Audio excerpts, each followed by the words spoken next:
Hello दोस्तों, welcome to defence of India channel. आज हम बात करने वाले हैं भारतीय वायुसेना के MRFA कंपटीशन 2.0 के बारे में। देखिए, दुनिया के बेहतरीन फाइटर एयरक्राफ्ट है वो इस कंपटीशन में शामिल हुए हैं, मगर भारतीय वायुसेना की जो ज़रूरियात है वो जो MRFA 1 है, MRCA 1, वो 2007 में उसकी RFA आई थी और तकरीबन हमें वहाँ पर 126 एयरक्राफ्ट चाहिए थे। भारतीय वायुसेना की जो ज़रूरियात है और उसकी डिप्लीटिंग स्क्वाड्रन स्ट्रेंथ को बनाए रखने के लिए और टू फ्रंट वॉर के लिए 42 स्क्वाड्रन की ज़रूरत है। अभी भारतीय वायुसेना के पास 29 स्क्वाड्रन्स है। पिछले कुछ ही सालों में काफ़ी मिग सीरीज़ के काफ़ी फाइटर्स एयरक्राफ्ट भारतीय वायुसेना में से काफ़ी तेज़ी से रिटायर्ड हो चुके हैं और भारतीय वायुसेना 3 तरीके के एयरक्राफ्ट्स वर्तमान और भविष्य में यूज़ करने का आयोजन बना के रखा हुआ है। एक लाइट कैटेगरी के विमान, एक मीडियम कैटेगरी के विमान और एक हैवी कैटेगरी के विमान। जो लाइट कैटेगरी के विमान है उसमें हम ऑलरेडी हमारा आयोजन है तकरीबन 200 तेजस LCA Mark 1 को यूज़ करने का। और जो मीडियम कैटेगरी का जो टेंडर है वो तकरीबन 1999 में आया था, जो कि हमको 126 मीडियम वेट फाइटर चाहिए थे। उसमें हमने 36 उस कंपटीशन में 36 राफेल को हमने सिलेक्ट किया है और अभी हमारी वायुसेना यूज़ भी कर रही है। मगर उसके बाद जो वो टेंडर वो कंपटीशन वो पूरा नहीं हुआ था, इसलिए फिर उसके बाद 2019 में आया MRFA 2.0। मगर जो हमारा सबसे हैवी फाइटर एयरक्राफ्ट है वो सुखोई 30 है। वो हमने हमारी वायुसेना में इंडक्ट करना शुरू किया था 1997 में। तो तब से लेके अब तक लगभग 25 साल हो चुके हैं, 25-26 साल हो चुके हैं और आगे भी हाँ सुखोई 30 वो अगले 20-25 साल तक भारतीय वायुसेना में अपनी सेवाएं देता रहेगा। मगर इस कंपटीशन में सबसे बेहतरीन एयरक्राफ्ट हमें भारतीय वायुसेना के लिए कौन सा लेना चाहिए और भारतीय वायुसेना की जो स्क्वाड्रन स्ट्रेंथ है वो कम ना हो, इसके लिए हमें क्या करना चाहिए।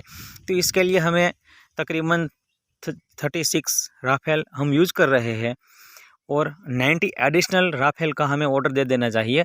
और भारतीय नौसेना ने भी लगभग 26 राफेल M को अपने एयरक्राफ्ट कैरियर के लिए चुना है। तो 26 ओ और 90 एडिशनल ऑर्डर देगी भारतीय वायुसेना, तो दोनों मिलाकर 116 एयरक्राफ्ट हो जाएंगे। तो ये दसॉल्ट एविएशन के लिए काफ़ी होगा, भारत में इंडिया में आके इस एयरक्राफ्ट और उसके इंजन को बनाने के लिए इनफ होगा। और अब बात करते हैं MRFA 2.0 की।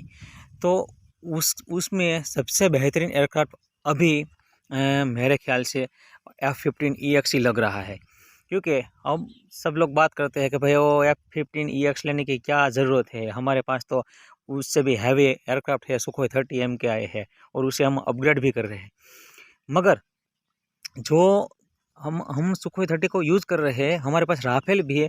उन दोनों विमानों से भी बेहतरीन F-15EX है, जो अभी अभी नया अमेरिकनों ने बनाया है। F-15EX की बात करें तो उसका इंजन है बहुत बेहतरीन है सुखोई 30 की कंपैरिजन में। सुखोई 30 से F-15EX की स्पीड भी काफ़ी ज़्यादा है और 2.5 मैक तक जा सकता है F-15EX, जबकि सुखोई 30 है हमारा वो 2.2 मैक तक की जाता है और राफेल 1.8 मैक तक की उसकी स्पीड है। और बात करते हैं, हम कहते हैं कि भाई वो राफेल में काफ़ी ज़्यादा एडवांस प्लेन है, उसका रडार काफ़ी अच्छा, उसके इलेक्ट्रॉनिक सिस्टम काफ़ी अच्छी है। तो F-15EX में अमेरिकनों ने उससे भी ज़्यादा बेहतरीन इलेक्ट्रॉनिक्स वॉरफेयर सिस्टम लगा दी है, जो तकरीबन राफेल से 2 गुना पावरफुल है। और रडार तो ईगल का F-15EX का रडार तो राफेल से तकरीबन 3 गुना तक काफ़ी तेज़ है, ताकतवर है। राफेल F-15EX में जो रडार यूज़ अमेरिकन कर रहे हैं वो ऐसा रडार है, gallium nitrate base 82V series का रडार है और उसकी रडार डिटेक्शन रेंज 400 किमी तक की है और वो 160 टारगेट को डिटेक्ट कर सकता है और उनमें से जो मोस्ट डेंजरस होते हैं उसमें से 12 टारगेट को वो एंगेज भी कर सकता है।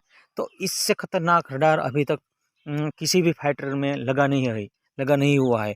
इवन F-22 रैप्टर में भी इस इतना ताकतवर रडार नहीं लगा हुआ है, तो उसका रडार काफ़ी बेहतरीन है। और F-15 ईगल की जो इंजन्स है, जो जी द्वारा बनाए जाते हैं, जनरल इलेक्ट्रिक द्वारा बनाए जाते हैं, वो भी काफ़ी रिलायबल है और ताकतवर है। इसके इंजन F-15 ईगल के इंजन भी सुखोई 30 से ताकतवर है। सुखोई 30 का इंजन है AL-31F, वो 123 किलोवाट का after burner engine thrust provide करता है, जबकि ये जी का इंजन F-15 ईगल में जो लगा हुआ है वो 131 किलोवाट का थ्रस्ट प्रोवाइड करता है। और इस इंजन की लाइफ भी 12,000 आवर की है, जबकि हमारे जो सुखोई 30 में जो इंजन लग के आता है रशियन द्वारा जो बनाया जाता है, उसकी लाइफ 2500 से तकरीबन 3,000 आवर तक की सीमित है। इसलिए उसका मेंटेनेंस भी काफ़ी बढ़ जाता है। तो इसलिए अमेरिकन टेक्नोलॉजी काफ़ी बेहतरीन है। और इसमें जो प्रोसेसर लगा हुआ है, कंप्यूटर प्रोसेसर लगा हुआ है, वो भी अब तक का सब ताकतवर प्रोसेसर है। और अभी दुबई में जो एयर शो हुआ था, वहाँ पर अमेरिकन एक्सपर्ट्स बता रहे थे कि ये जो F-15 ईगल EX है, वो 15 टन पेलोड अपने साथ ले जा सकता है। 15 टन, कल्पना कीजिए। वही उसके कंपैरिजन में राफेल है, वो 9.5 टन का ही पेलोड यूज़ करता है, जबकि सुखोई 30 में मात्र 8 टन का ही पेलोड हम ले जा सकते हैं। तो F-15 EX के इंजन्स राफेल और सुखोई 30 की तुलना में काफ़ी ताकतवर है और रिलायबल भी है। और ये F-15 ईगल जो वेपन्स पेलोड है, वो भी सबसे ज़्यादा इन दोनों से तो ज़्यादा ही ले जाता है। राफेल और सुखोई 30 की तुलना में काफ़ी ज़्यादा ले जाता है। ये दोनों से फास्ट है। और यही नहीं, ये अपने साथ 22 एयर टू एयर मिसाइलें भी ले जा सकता है, और इसके साथ अतिरिक्त 2 पोड भी ले जा सकता है, जिसमें F-15 EX में लेज़र शील्ड करके पोड आता है, जो जामिंग पोड की तरह हम यूज़ कर सकते हैं। लाइटनिंग पोड की तरह वेपन्स बे में लगा सकते हैं अंडर बेली। तो काफ़ी ताकतवर प्लेन है। और ये अपनी जो जी लिमिट है इसकी F-15 EX की, जो जी लिमिट से जी फोर्स सहन करने की कैपेसिटी है, वो भी 12 प्लस है। मीन्स वो 15 तक चला जाता है, मीन्स नो लिमिट, उससे ज़्यादा पायलट सहन भी नहीं कर सकता। तो ये उसकी, और एंगल ऑफ अटैक की कैपेबिलिटी भी नो लिमिट है।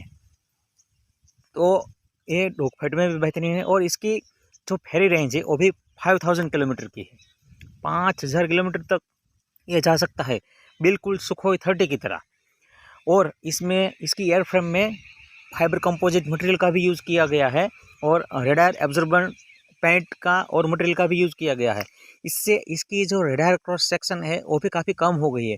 पहले इसकी radar cross section 3.5 square metre हुआ करती थी, अब ये घटकर 1.5 से लगभग 2.25 के करीब, 2 से 2.25 के करीब रेडार क्रॉस सेक्शन रह गई है, 2 से 2.25 मीटर तक। तो इस विमान को हर हाल में सबसे बेहतरीन गिना जा सकता है MRFA कॉम्पिटिशन में। तो भारतीय वायुसेना को जो मीडियम कैटेगरी के विमान है अपनी ज़रूरत के, वो राफेल के एडिशनल ऑर्डर देके पूरा किया जा सकता है। तकरीबन 125 के करीब हमारे पास राफेल रहने चाहिए। और लाइट कैटेगरी में भारतीय वायुसेना LCA Mark 1 यूज़ कर रही है, LCA तेजस। और जो सुखोई 30 तो अभी 20-25 साल में भी वो रिटायर होना शुरू हो जाएगा, तो उसके लिए हमें अभी से तैयारी करनी पड़ेगी। और हमारे जो इंडिजिनस एयरक्राफ्ट आने वाले हैं, उसको अभी आने में काफ़ी देर लगने वाली है, 10-12 साल लग जाएंगे तकरीबन। Mark 2 तेजस आने में, एम का और TED-BF और का एक्सेट्रा सभी लोगों में आने में अभी 10-12 साल लग जाएगा। तो इसलिए अभी के लिए MRFA 2.0 में हमें F-15 EX लेने में कोई भी दिक्कत नहीं होनी चाहिए, और बहुत बेहतरीन सिलेक्शन होगा, क्योंकि इंडोनेशियन एयरफोर्स ने भी राफेल और F-15 EX के ऑर्डर दिए हुए हैं। वो इंडोनेशिया भी 42 राफेल यूज़ कर रही है और 36 F-15 EX के ऑर्डर दिए हैं। और उसके अलावा सऊदी अरेबिया भी यूरोफाइटर यूज़ कर रही है, F-16 यूज़ कर रही है, F-15 उनके पास है, और राफेल के भी ऑर्डर दे रही है। तो इस एरिया में, इस हिंद महासागर के एरिया में, पैसिफिक रीजन में, इंडो पैसिफिक रीजन में, सभी जगह पे अगर हमारी वायुसेना को इस एरिया में अगर प्रभुत्व जमाना होगा, तो मॉडर्न फाइटर को और काफ़ी बड़े नंबर में शामिल करना ही होगा, वरना वो काफ़ी ज़्यादा, अगर हमेशा ही वो स्ट्रगल करती रहेगी कि भाई हमारा वो फाइटर कम है, उसको मेंटेन करने में लगी रहेगी, तो फिर वो भविष्य में ताकतवर कब होगी। जैसे कि हमारी नेवी, इंडियन नेवी काफ़ी ताकतवर हो चुकी है पिछले 20-25 सालों में, काफ़ी वो अपने मसल्स बढ़ाए जा रही है। उसी तरह अगर वायुसेना के भी मसल्स बढ़ाने होंगे तो हमें लाइट कैटेगरी में जब LCA तेजस यूज़ कर रहे हैं, मीडियम कैटेगरी में राफेल 100-150 के करीब लेने चाहिए, और अभी MRFA 2 में हमें F-15 ईगल EX को सिलेक्ट कर लेना चाहिए। अमेरिकन टेक्नोलॉजी वैसे भी काफ़ी बेहतरीन आती है, उसकी कॉकपिट, उसकी मल्टीफंक्शन डिस्प्ले वो भी काफ़ी तेज़ है, वो भी काफ़ी बेहतरीन है। तो इसलिए मेरे ख्याल से नो डाउट MRFA 2.0 में F-15 EX का बेहतरीन है, सुपर एयरक्राफ्ट है, और वो हमें ज़रूर लेना चाहिए हमारी वायुसेना के लिए। इससे हमारी भविष्य में हमारी जो फाइटर की कमी है वो भी भविष्य में नहीं रहेगी, और तब तक हमारे इंडिजिनस एयरक्राफ्ट भी है वो 10-15 सालों में आने लगेंगे। उसके अलावा अगर ये दोनों कार्यक्रम में वायुसेना अगर ये दोनों एयरक्राफ्ट खरीद लेती है तो भविष्य में हमें चीन और पाकिस्तान के जो खतरा है उसके सामने भी उस खतरे को टालने में भी काफ़ी आसानी होगी। और आकाश में F-15 से EX तिनको की और तरह चीन का बिल्कुल मार J-20 है। गिराएगा J-20 को। हाँ, यह F-15 इतना एडवांस है। उसके साथ हम सुखोई 30 को भी अपग्रेड कर रहे हैं और सुपर सुखोई में तब्दील कर रहे हैं, तो वो भी उसके साथ कॉम्प्लीमेंट करेगा। इसलिए काफ़ी बेहतरीन मिक्सचर हो जाएगा, जोड़ी हो जाएगी सुखोई 30, F-15 EX, राफेल और तेजस LCA MK-1A। और भविष्य में हमारे MK-2 भी आने वाले हैं, तेजस MK-2 आने वाले हैं, टेडबीएफ भी आने वाला है, MK-1 और 2 भी आने वाला है। इसलिए काफ़ी फॉर्मिडेबल एयरफोर्स हमारी हो जाएगी अगर इस तरीके से अगर सिलेक्शन होता है एयरक्राफ्ट का। और F-15 ईगल 2 ना केवल एडवांस विमान है मगर वो अपने साथ AMI 260 missile air to air long range missile लेके भी आ रहा है, जिसकी रेंज तकरीबन 200 किलोमीटर से 250 किलोमीटर तक है।